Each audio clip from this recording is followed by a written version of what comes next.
Yo YouTube, what's going on? AJ here, back at it again with another video, and in today's video we're going to be talking about how Wuwa just beat Black Myth Wukong.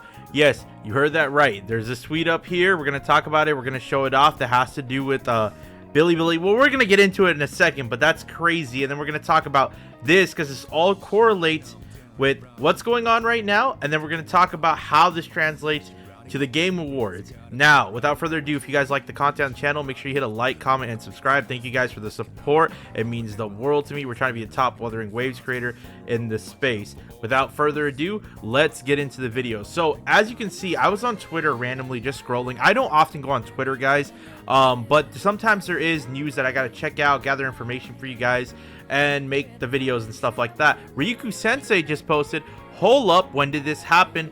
Wuthering Waves at 4.8 stars on Google Store, 4.1 on the App Store in Japan right now." Now, why a lot of people don't understand why this right here is important, and we're gonna get into it in a second. Before, in the past, Wuthering Waves was like, yeah, like here's what Ryuku Sensei said, yeah, around 3.4, 3.6, and that was generally universally worldwide, right? But ever since patch 1.3 came out, the reviews have been crazy, and all of a sudden some sort of flip has switched between all the creators, and now Wuwa has gone from that 3.4 to 3.6 to anywhere from a 4.1 to 4.8, 4.5.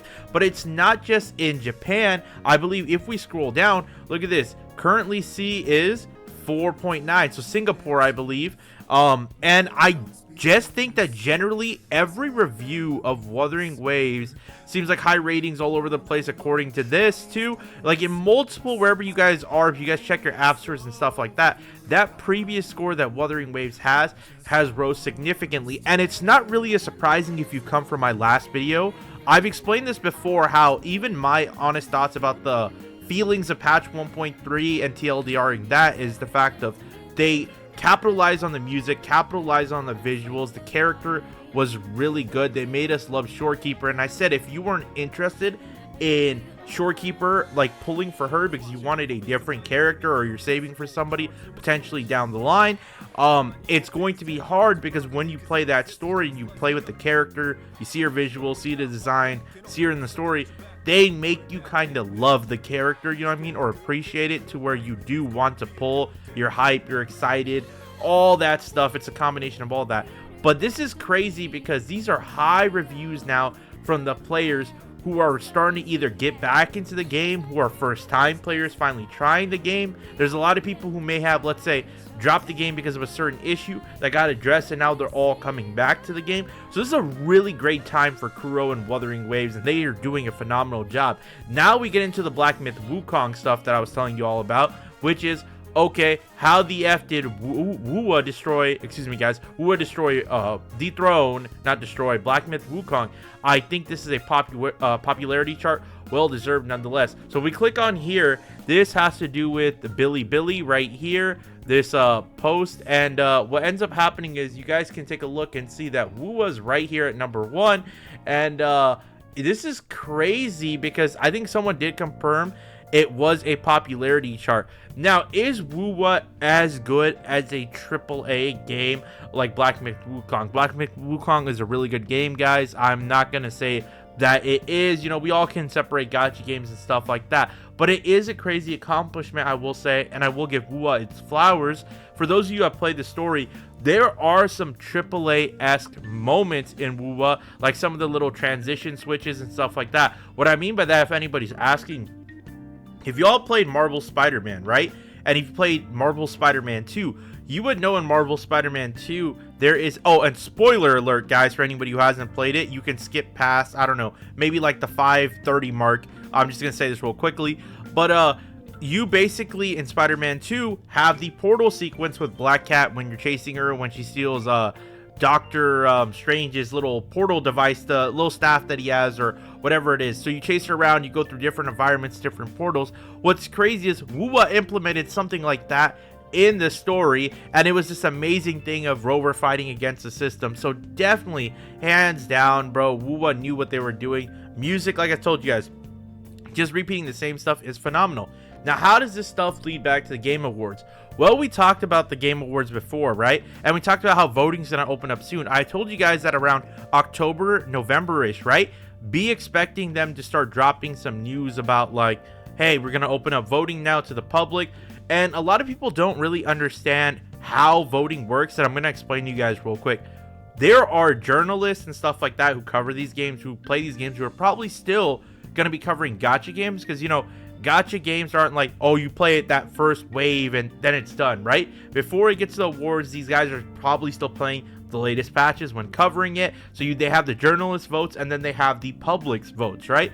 The fact that public opinion of this game now is shifting from that 3-ish area to now everybody raising it up to 4, to people returning, to people complimenting the game and everything like that, is showing that Kuro really did respond. They really did listen. And this is a crazy dynamic, because if you remember in the beginning of Wuthering Waves, when the game came out, a lot of people had multiple complaints. There was a lot of bugs, there was this, there was that. Some people never experienced anything. So everybody, for one reason or another, did potentially leave Wuwa, even though there was a lot of rewards being handed out. What's so crazy is 1.1 was a taste of that, and I told people the same thing. I said, hey, they're really committed.